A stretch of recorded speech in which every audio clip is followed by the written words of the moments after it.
Mari kita berdoa. Ya Tuhan, kami adalah orang-orang yang menerima berkat-Mu, yang menerima anugerah-Mu. Dan sungguh ya Tuhan, kami sadar kami bukan orang yang layak mendapatkannya.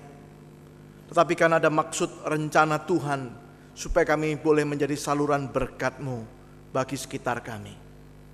Itulah Tuhan satu kerinduan, satu pertanyaan yang seharusnya kami gumulkan dalam kehidupan ini. Tetapi seringkali Tuhan di dalam pergumulan hidup, di dalam segala tantangan yang ada, perjuangan dalam kehidupan, kami sering melupakan hal ini. Lebih banyak kami menuntut melihat kepada diri, memuaskan apa yang menjadi kebutuhan kami. Tapi biarlah Tuhan pagi hari ini kami sekali lagi boleh belajar dari firman-Mu, supaya kami bukan hanya menjadi penikmat berkat, tetapi penyalur berkat Tuhan. Tolong kami untuk memahami kebesaran keagungan firman-Mu ya Tuhan. Tolong kiranya Roh Kudus menyertai kami menyelami kedalaman firman-Mu. Dan tolong kiranya Roh Kudus yang akan bekerja di tengah kami, mendorong hati setiap kami supaya kami sungguh boleh meresponi firman-Mu dengan taat dan setia. Engkau kenal siapa kami pribadi lepas pribadi. Engkau tahu pergumulan, kekurangan, kelemahan kami ya Tuhan. Karena itu kami percaya ketika kami membuka hati kami, Engkau akan menjamah hati kami dan mengubahkan kami semakin hari semakin berkenan kepadamu. Demikian kami berdoa di dalam nama Tuhan Yesus Kristus, Juru Selamat kami yang hidup. Amin. Shalom. Selamat pagi jemaat yang dikasihi Tuhan.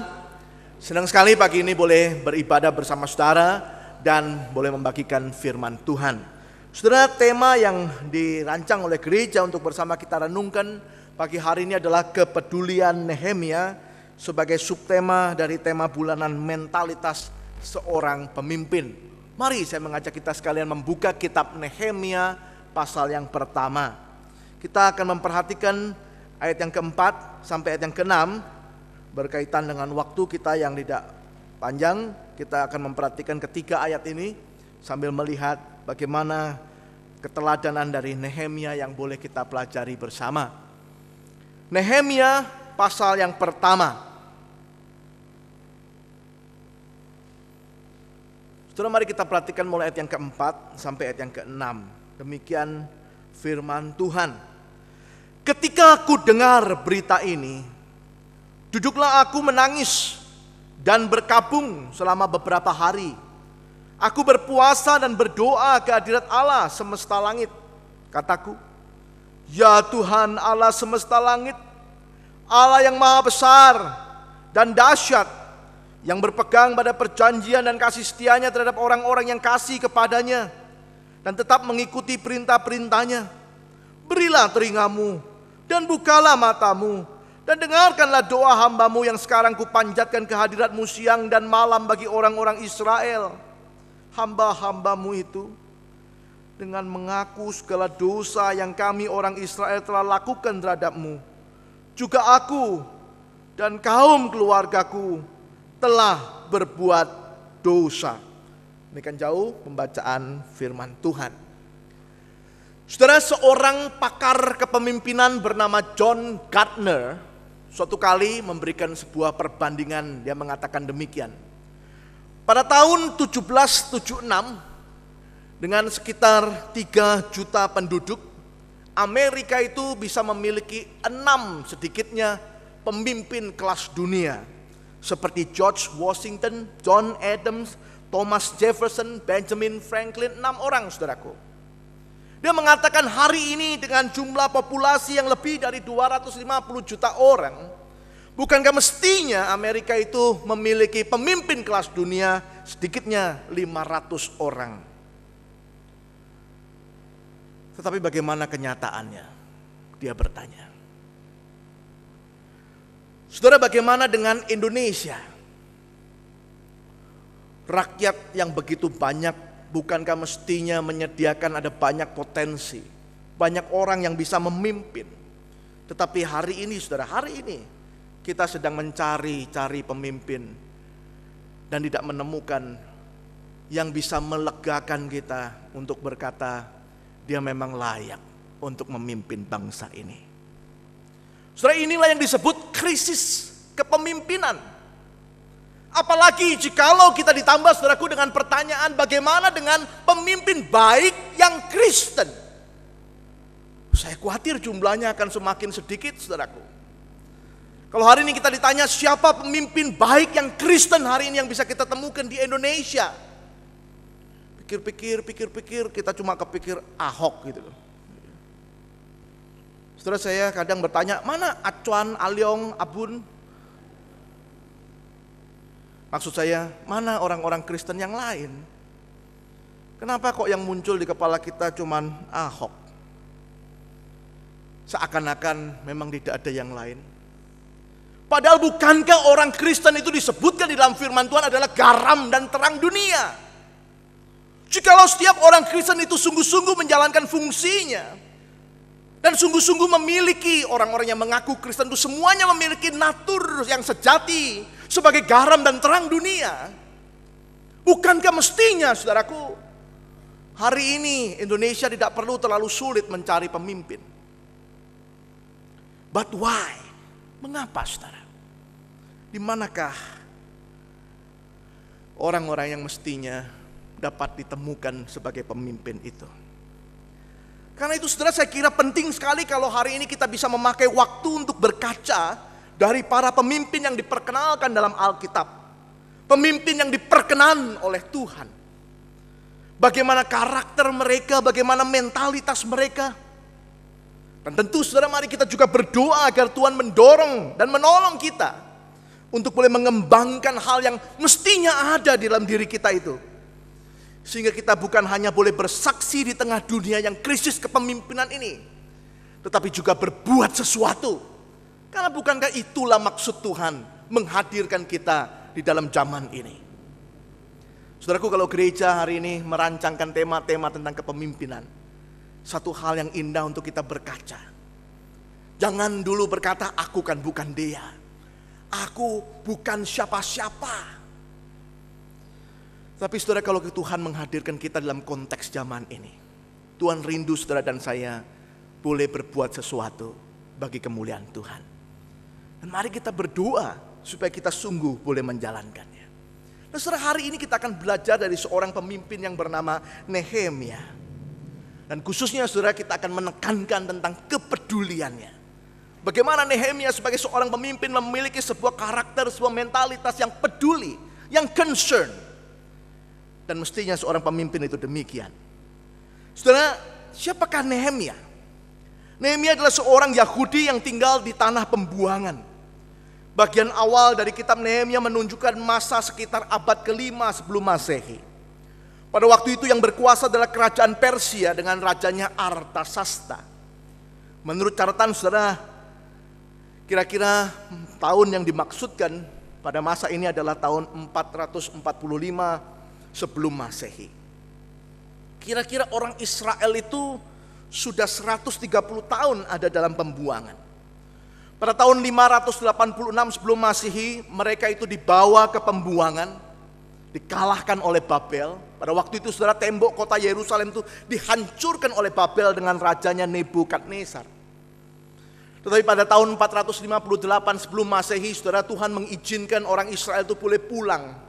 Karena kerajaan Persia yang mengizinkan mereka di bawah kepemimpinan Esra, mereka pulang mencoba untuk membangun kembali kota yang diobrak-abrik itu. Tetapi rupanya, saudaraku, belum berhasil membangun tembok kota. Salah satunya, saudara, kalau kita membaca Esra pasal yang keempat, kita tahu ada tantangan-tantangan, ada tentangan-tentangan, bahkan secara internal. Saudara, rupanya itulah berita yang diterima oleh Nehemia hari itu. Nehemia mendengar berita dari Hanani, yang kemungkinan adalah saudara kandungnya dan saudara-saudaranya yang lain. Sebuah keadaan kota yang temboknya hanya sekedar puing-puing. Sebuah berita yang begitu mengenaskan, saudaraku. Bukan saja secara fisik, tetapi juga tembok kota itu seringkali, saudara, pada zaman dulu merupakan simbol identitas sebuah kota. Kalau kota itu tidak memiliki tembok, apakah itu bisa disebut sebuah kota? Apalagi, saudara, tembok kota itu juga mengikat, mempersatukan umat Tuhan. Saudara, itulah yang membuat hati orang Israel bersedih, dan secara khusus hati Nehemia. Nah, saudara, yang menarik adalah di akhir pasal yang pertama, kalau saudara menemukan kalimat terakhir di sana, dikatakan bahwa Nehemia itu adalah seorang juru minuman raja. Banyak penafsir yang setuju saudara bahwa jabatan ini, juru minuman raja, menunjukkan sebuah posisi, sebuah jabatan yang sangat penting, yang sangat prestisius. Bahkan ada yang menyebutnya Nehemia ini merupakan orang kedua dalam kerajaan Persia pada waktu itu setelah raja. Secara sederhana mungkin tugasnya adalah memastikan bahwa makanan dan minuman raja itu tidak bermasalah. Tetapi jelas saudara, orang seperti ini adalah orang kepercayaan raja. Raja harus percaya kepadanya. Paling tidak dia setiap hari saudaraku ada di dekat raja. Dia mendengar ketika raja curhat. Bahkan mungkin kadang-kadang saudaraku raja akan meminta nasihatnya dan dia akan memberikan nasihat itu. Sekali lagi, sebuah jabatan yang prestisius. Yang bisa kita duga saudaraku, Nehemia sebagai seorang buangan, karena dia adalah orang Yahudi, tidak mudah untuk mendapatkan jabatan seperti itu. Sebuah jabatan yang pasti akan menjamin kenyamanan hidupnya. Sebuah jabatan yang membuat dia dihormati di segani banyak orang. Tapi saudaraku, dengan jabatan yang seperti demikian, Nehemia yang mestinya dapat menikmati hidupnya itu, kita dapat menyaksikan dari ayat yang kita baca, hatinya masih begitu peduli dengan bangsanya, dengan umat Tuhan. Saudaraku, dia bisa saja hanya menyumbangkan uang misalnya, meminta orang lain yang mengerjakan pembangunan tembok, tapi yang dilakukannya lebih dari itu. Kita tahu bersama dari kitab Nehemia, dia sendiri yang pergi memimpin umat Tuhan membangun kembali tembok kebanggaan Israel itu. Setelah yang dilakukannya lebih dari sekedar peduli kebanyakan orang. Orang mengatakan saudara, Nehemia itu pemimpin yang from ears to tears. Dia bukan cuma mendengar. Mungkin ada banyak orang mendengar saudaraku, tapi jarang yang setelah mendengar lalu punya empati, punya hati yang terusik, punya hati yang tergerak. Tapi Nehemia jelas dari ears become tears. Dia menangis. Dikatakan dia berkabung untuk urusan itu. Berapa banyak dari kita yang mendengar berita-berita setiap hari saudaraku, lalu kita berkabung, menangis untuk zaman ini, menangis untuk kebobrokan zaman ini, menangis untuk anak-anak yang begitu kecil tetapi harus mengalami penganiayaan-penganiayaan seksual. Zaman yang kejam. Zaman di mana saudara dan saya ada. Bukan cuman from ears to tears. Kita melihat from tears to knee. Dari air mata dia berlutut, dikatakan siang malam kepada Tuhan. Dia berdoa kepada Tuhan. Saudaraku, banyak orang terharu. Banyak orang gampang nangis, dengar sesuatu nangis. Tapi berapa banyak yang sungguh menggumulinya dalam doa. Kadang-kadang tangisan kita, air mata kita cuma air mata yang berpartisipasi, bukan empati dari hati yang menimbulkan kerinduan untuk sungguh berdoa. Saudara, bukankah mestinya setiap kali kita mendengar berita tentang zaman ini, tentang keadaan dunia ini, kita tergerak untuk sungguh-sungguh bukan hanya menangisinya tapi juga berdoa. Dan yang lebih penting lagi, Nehemia bukan cuma menyediakan knee-nya, menyediakan lututnya. From knee to action. Itulah yang membuat dia seorang pemimpin. Dia bukan sekedar berdoa, meminta orang lain, Tuhan utus mereka. Tetapi dia dengan lututnya, dia berkata, berikan kepadaku ya Tuhan keberhasilan. Aku mau dipakai untuk melakukan rencanamu. Nah saudara yang dikasihi Tuhan, itulah yang saya kira menarik dari kepedulian Nehemia. Kepedulian yang dari telinga boleh sampai kepada hatinya. Dari hati boleh membuat lututnya bertelut, berdoa. Dan yang kemudian menghasilkan aksi, tindakan yang konkret, yang jelas. Untuk kemuliaan nama Tuhan. Nah saudara, pertanyaannya, bagaimana Nehemia sebagai pemimpin bisa demikian peduli? Atau saudaraku, kalau kita mau belajar berkaca dari Nehemia, hal apa yang perlu saudara dan saya miliki sehingga kita juga bisa punya telinga yang bukan hanya mendengar, mata yang bukan hanya melihat, tetapi lebih lagi kepedulian yang mendalam yang boleh terrealisasi dalam tindakan nyata, khususnya di dalam zaman yang krisis kepemimpinan ini. Pagi hari ini saya mengajak kita melihat 3 hal saudaraku yang jelas nampak dalam kehidupan Nehemia, yang saya percaya itulah yang membangunkan sebuah kepedulian. Itulah yang membuat dia bukan sekedar punya kepedulian yang biasa saja, tetapi kepedulian yang konkret, yang jelas, yang nyata. Mengapa kita tidak punya? Misalnya kalau kita bertanya saudaraku, saya kira mungkin kita kurang salah satu atau bahkan ketiganya dari ketiga hal ini. Mari kita lihat bersama saudara apa ketiga hal itu. Dan tentu dengan harapan saudaraku, kita berdoa di akhir khotbah ini, kita boleh memiliki ketiganya di dalam hati kita, supaya kita boleh lebih peduli bagi kemuliaan Tuhan. Yang pertama saudara, saya perhatikan dengan sungguh saudaraku, bagian ini dengan jelas sekali menunjukkan bahwa Nehemia punya hati yang peka akan dosa. Hati yang peka akan dosa. Saudara, mari kita melihat ayat 6b. Di dalam ayat 6b dengan jelas sekali mencatat hal ini saudaraku. Di dalam doanya dia mengaku akan dosa bangsanya. Dan yang lebih penting saudaraku, bukan hanya dosa bangsanya, tetapi dia juga berdoa untuk mengaku dosanya sendiri dan dosa kaum keluarganya. Nah, saudara, saya percaya itulah hal pertama yang menghasilkan kepedulian. Kepekaan akan dosa itu menghasilkan hati yang sangat memahami anugerah Tuhan. Dan hanya hati yang demikian yang mudah digerakkan untuk peduli kepada orang lain.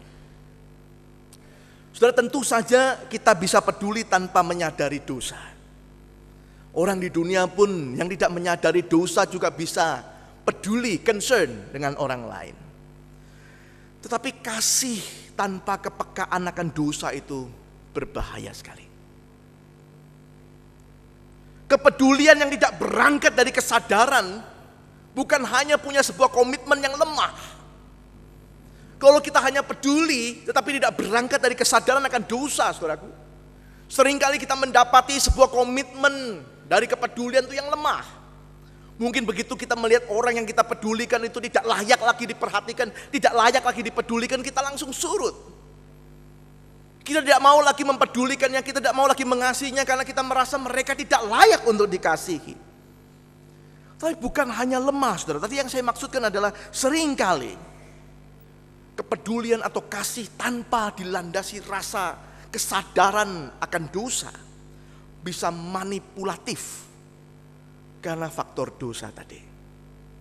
Tidak jarang kita melihat orang yang mengasihi orang lain bisa menghalalkan segala cara untuk melakukan hal itu. Tidak jarang kita melihat orang yang mempedulikan orang lain, tapi kemudian berangkat sebuah keliaran dalam kepeduliannya untuk memanipulasi orang tersebut. Dan itu terjadi dalam diri banyak pemimpin di dunia ini. Saudaraku, manusia seringkali dengan dalil kepedulian pada akhirnya justru menguntungkan atau memperkaya diri sendiri. Tetapi sebaliknya saudaraku, kepekaan akan dosa itulah yang akan menghasilkan kasih dan kepedulian yang besar akan sesama kita. Saudara, saya mengajak kita bertanya, kalau hari ini kita kurang memiliki kepedulian, saudaraku, saya kira ini salah satu faktornya. Mungkin hati kita memang kurang peka akan dosa, kurang peka akan ketidakberlayakan diri kita. Dan selama kita menganggap diri kita lebih baik dari orang lain, kita akan kurang peka dengan anugerah Tuhan. Apalagi mempertanggungjawabkan anugerah tersebut. Saudara yang dikasih Tuhan, kalau kita belajar dari Alkitab, Paulus adalah satu contoh yang sangat jelas.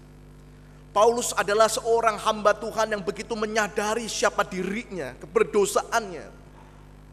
Bahkan kalau kita mempelajari surat-surat Paulus, saudaraku, di dalam kronologi waktunya, semakin dia melayani, semakin dia menyadari dirinya adalah seorang berdosa yang tidak layak. Di awal pelayanannya saudaraku, ia menyatakan bahwa dia adalah orang yang paling hina di antara semua rasul. 1 Korintus pasal yang ke-15. Lalu selanjutnya saudaraku, dalam surat Efesus yang mengatakan, akulah orang yang paling hina di antara semua orang kudus. Dia sekarang berangkat pada sebuah komunitas yang lebih besar. Dia menyadari dirinya yang paling berdosa, yang paling hina di antara semua orang kudus. Di bagian akhir pelayanannya ketika ia menulis surat 1 Timotius yang mengatakan, akulah yang paling berdosa di antara orang berdosa. Seakan-akan pertumbuhan rohaninya mengajak dia untuk melihat, semakin menyadari, aku seorang berdosa. Saya kira saudaraku, itulah yang membuat dia bisa bertahan sampai akhir. Itulah yang membuat dia bisa peduli dengan manusia berdosa. Itulah yang membuat dia, saudaraku, selalu menyadari anugerah Tuhan dalam hidupnya. Itulah yang, saudaraku, yang bisa membuat dia semakin berkobar dalam kasihnya untuk melayani orang lain. Sampai dia mengatakan dia bisa menjadi orang Yahudi bagi orang Yahudi, menjadi orang non-Yahudi bagi orang non-Yahudi, menjadi apa saja bagi siapa saja. Karena ia meneladani Kristus. Saudara, hari ini sebelum kita menyadari bahwa kita adalah orang berdosa, yang hanya karena anugerah diselamatkan Tuhan, saya kira hati kita akan menjadi hati yang sulit untuk digerakkan, peduli dengan orang lain. Jangan salah saudara, mungkin kita tetap bisa memberi sumbangan setiap kali ada aksi kepedulian atau aksi sosial. Mungkin kita masih bisa membantu gotong royong dengan orang lain, menolong mereka yang membutuhkan. Tetapi saudaraku, kalau bukan dengan sebuah kepedulian yang berangkat dari kesadaran akan dosa, semua itu sesungguhnya saudaraku akan lemah. Bahkan tadi saya katakan akan berbahaya buat saudara dan saya. Nehemia berbeda. Dia memulai kepeduliannya dengan hati yang sadar. Di hadapan Tuhan yang tahu benar siapa dia berkata, aku mengaku dosaku, bahkan dosa kaum keluargaku. Saudara, itulah yang menimbulkan kepekaan untuk peduli. Peduli terhadap nasib bangsanya. Peduli terhadap keadaan orang lain. Yang kira-kira dia juga berbagian menghasilkan keadaan yang ada. Sehingga ia merasakan tanggung jawab yang besar untuk do something, untuk berbuat sesuatu di dalam zaman itu. Indonesia menjadi seperti hari ini, bukankah saudara dan saya juga berbagian menjadikan bangsa ini seperti ini? Mungkin kita berbagian kecil. Mungkin kita berkata saya tidak pernah menghasilkan sesuatu yang merugikan bangsa ini. Tapi saudaraku, paling tidak ketidakpedulian kita make the thing worse, membuat kondisi ini semakin buruk. Dan bukankah itulah langkah pertama yang harus kita doakan? Mengaku dosa di hadapan Tuhan. Kearoganan kita, kekurang pekaan kita akan sekitar. Bahkan kadang-kadang tindakan-tindakan kita yang menyemarakkan korupsi yang terjadi di bangsa dan negara ini. Bukankah mestinya kita harus berangkat dari sebuah kesadaran akan dosa, mengakuinya di hadapan Tuhan, supaya hati kita boleh digerakkan Tuhan untuk melakukan hal yang lebih konkret bagi kemuliaan Tuhan di tengah bangsa ini. Saya kira itulah hal yang pertama, saudara. Hal yang kedua yang saya lihat di dalam kehidupan Nehemia adalah bukan hanya hati yang peka akan dosa, tetapi juga hati yang percaya penuh pada rencana Allah. Saudara, mari saya mengajak kita melihat ayat yang kelima. Dia mengawali doanya, saudaraku, dengan mengagungkan kebesaran dan kesetiaan Tuhan. Saudara, kalau saat itu adalah saat di mana umat Tuhan itu sedang menikmati masa kejayaan seperti zaman Daud dan Salomo, saya kira kita bisa memahami doa yang menaikkan kebesaran, kedahsyatan, kesetiaan Tuhan. Tetapi saudaraku, pujian ini dipujikan justru pada waktu umat sedang dalam masa pembuangan di bawah penjajahan bangsa kafir. Saya kira itulah yang disebut iman. Sebuah pujian yang muncul dari hati yang percaya bahwa Tuhan itu masih in control. Tuhan itu mampu. Dan dia punya rencana untuk memulihkan umatnya. Itu sebabnya Nehemia berlutut dan berdoa. Saudaraku, Tuhan bukan sekedar menjadikan Nehemia juru minuman untuk menikmati kenyamanan istana. Walaupun saya percaya saudara tidak mudah. Sekali lagi Nehemia bisa sampai pada posisi itu. Tuhan punya maksud dan rencana. Tuhan menginginkan Nehemia untuk berbuat sesuatu dengan jabatannya itu. Tuhan menginginkan Nehemia untuk berbuat sesuatu di dalam anugerahnya itu.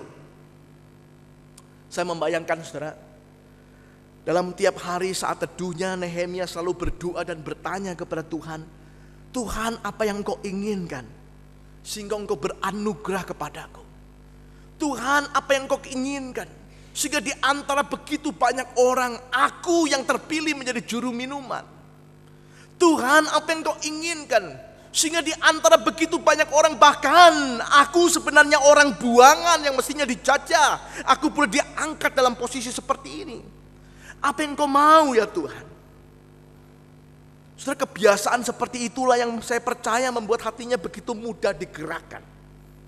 Dan syarat akan kepedulian. Hati yang mencari kehendak Tuhan dalam diri.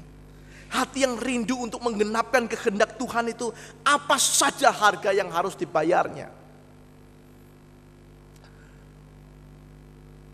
Banyak orang berdoa hanya bersyukur kepada Tuhan atas anugerah Tuhan.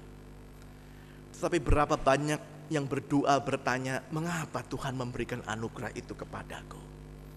Apa maksud Tuhan? Apa rencana Tuhan? Dan saya percaya menu utama doa Nehemia adalah bertanya, why me Lord? Kenapa aku yang menerima anugerah ini Tuhan? Apa yang Kau inginkan untuk aku lakukan? Seorang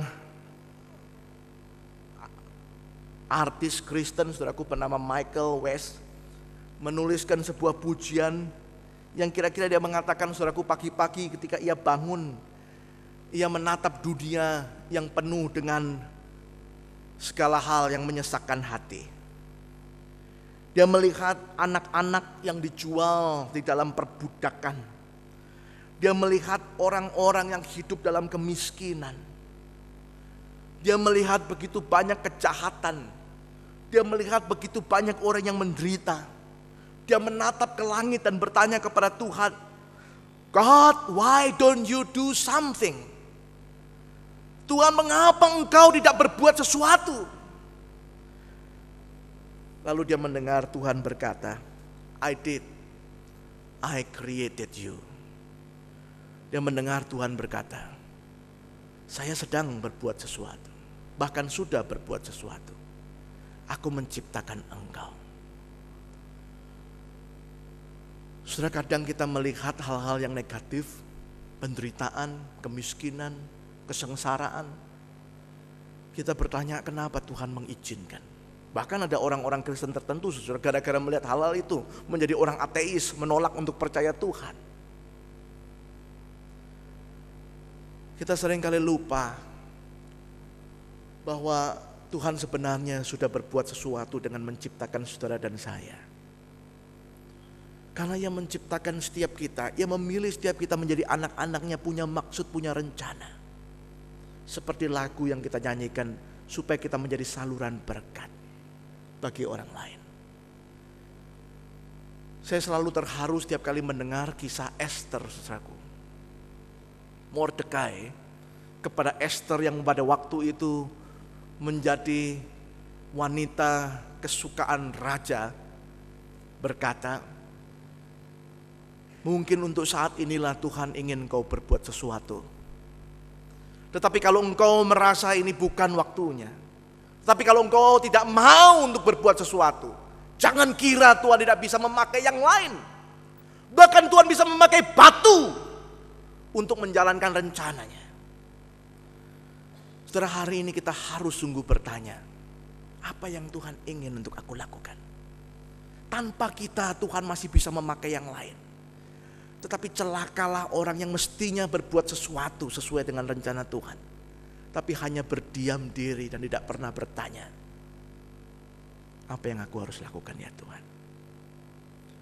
Saudara, Nehemia tidak demikian. Nehemia bukan hanya menyadari dia berdosa. Nehemia bukan hanya menyadari anugerah Tuhan yang besar akan dirinya. Nehemia lebih dari itu saudara bertanya kepada Tuhan, what should I do Lord? Apa yang kau ingin untuk aku lakukan ya Tuhan? Saudara, saya kira itulah yang membangkitkan kepedulian yang besar. Hati yang rindu mencari kehendak Tuhan. Hati yang dekat dengan hati Tuhan. Yang terakhir saudaraku, apa yang membuat Nehemia begitu peduli? Saya catat saudaraku adalah hati yang bersedia menjadi jawaban doa. Saya ajak kita membaca ayat yang ke-11. Saudara, pasal 1 ayat yang ke-11 itu di akhir doanya ini yang dikatakan Nehemia. Ya Tuhan, berilah telinga kepada doa hamba-Mu ini dan kepada doa hamba-hamba-Mu yang rela takut akan nama-Mu. Dan biarlah hamba-Mu berhasil hari ini dan mendapat belas kasihan dari orang ini. Orang ini itu maksudnya raja. Dia siap, dia bersedia menjadi jawaban dari doanya. Dia bukan berdoa, Tuhan kasihanilah bangsa ini, Tuhan kasihanilah umat-Mu, kirimkan orang ini, orang itu untuk menjadi alat-Mu. Tapi dia berkata kepada Tuhan, berikan aku keberhasilan supaya aku boleh melakukan sesuatu sebagai jawaban doa yang aku naikkan. Tanpa ayat ini saudaraku, tanpa ayat yang ke-11 ini, kepedulian Nehemia hanya sampai di hati dan bibir. Tetapi ayat 11 itu menunjukkan kesediaan untuk dipakai Tuhan sebagai jawaban doanya sendiri. Kepedulian yang dimiliki Nehemia begitu jelas dan konkret. Dia tidak meminta Tuhan mengutus orang lain, dan meminta Tuhan memberkati dirinya yang sadar akan pengutusan Tuhan yang istimewa untuk dia. Saudara yang dikasihi Tuhan, sekali lagi banyak orang gampang terharu. Apalagi kita orang Asia saudara ya. Kita gampang lihat sesuatu terharu, kasihan sama orang lain. Tetapi kepedulian yang ditunjukkan oleh Nehemia bukan kepedulian yang cuman kasihan sama orang lain, tetapi kepedulian yang diakhiri dengan doa supaya dirinya boleh menjadi bagian dari jawaban doa itu. Saudara, pernahkah kita berdoa demikian? Kita mungkin sering berdoa untuk suku-suku terabaikan. Kita mungkin suka berdoa untuk misi, saudaraku. Tapi pernahkah kita mengakhiri doa kita setiap kali berdoa untuk hal-hal yang seperti itu dengan hati yang bersiap untuk menjadi jawaban doa? Dengan hati yang bersiap untuk dipakai Tuhan di tengah zaman ini. Saudara yang dikasihi Tuhan, saya ingin mengakhiri khotbah ini dengan menunjukkan kepada saudara gambar berikut ini. Apakah saudara kenal orang ini? Kalau ada yang bilang itu tetangga sebelah rumah saya kira saudara salah ya. Orang ini saudaraku namanya Malala Yousafzai. Dia lahir tanggal 12 Juli tahun 1997. Saat ini berarti usianya kira-kira 17 tahun, saudara. Pada tahun 2009, yaitu usianya pada waktu itu sekitar 11 sampai 12 tahun, dia itu punya hobi suka menulis, saudara. Karena kesukaannya menulis itu, ia menulis blog dan menceritakan tentang situasi atau pergumulannya, saudaraku, sebagai seorang anak yang lahir di Pakistan di bawah kekuasaan rejim Taliban yang melarang anak-anak perempuan khususnya untuk bersekolah. Dia itu cerita di blognya dan suka menulis tentang keinginannya, kerinduannya, dan kerinduan anak-anak seusianya untuk bersekolah, tetapi tidak boleh di bangsanya. Saudara, dia bahkan mendapatkan hadiah International Children's Peace Prize dari Desmond Tutu.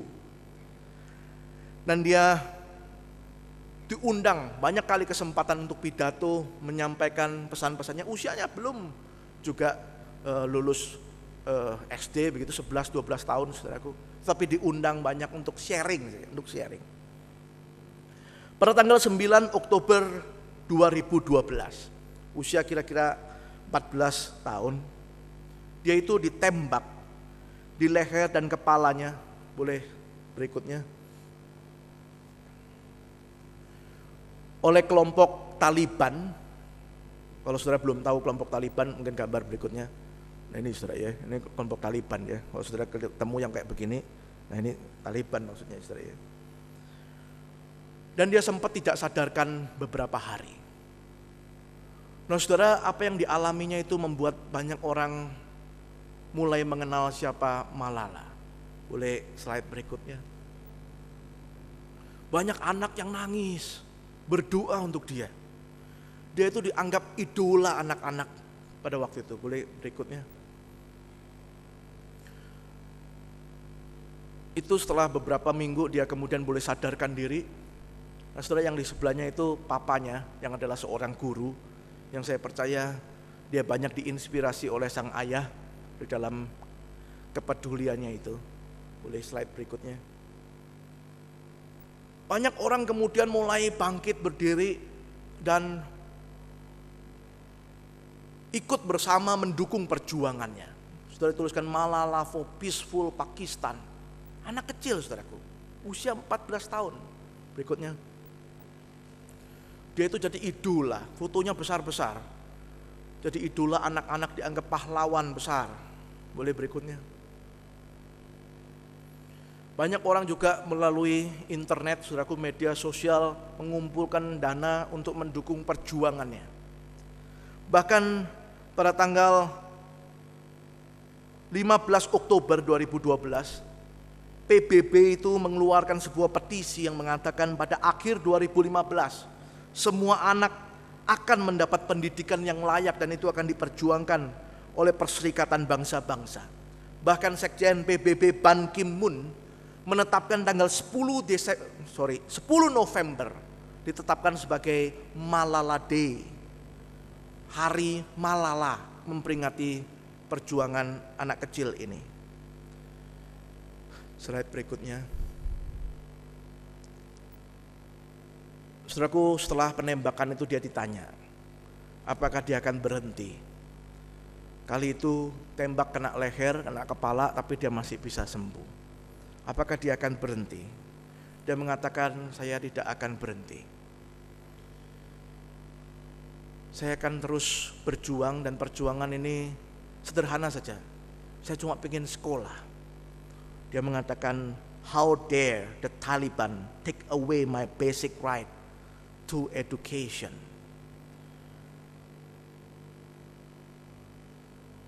Yang saya ingin katakan di akhir khotbah ini adalah, anak ini masih kecil, 14 years old, 14 tahun. Dan dia bukan seorang Kristen. Apa yang sudah saudara dan saya lakukan di tengah zaman yang krisis kepemimpinan ini? Jangan mengatakan, tapi saya tidak punya apa-apa. Apa yang dipunyai oleh anak yang masih sangat kecil? Jangan mengatakan saya tidak bisa apa-apa. Asalkan kita punya hati yang menyadari kita orang yang tidak layak yang mendapat anugerah Tuhan. Asalkan kita menyadari Tuhan itu adalah Tuhan yang punya maksud dan rencana ketika Ia memilih saudara dan saya. Asalkan saudara dan saya menyadari bahwa kita harus siap menjadi jawaban doa kita. Maka saya percaya Tuhan akan memakai kita dengan cara yang ajaib. Mungkin hanya dengan tindakan-tindakan yang kecil, yang dianggap orang remeh, tetapi bisa Tuhan jadikan besar. Asal ada hati yang sungguh peduli seperti Nehemia. Mari kita berdoa.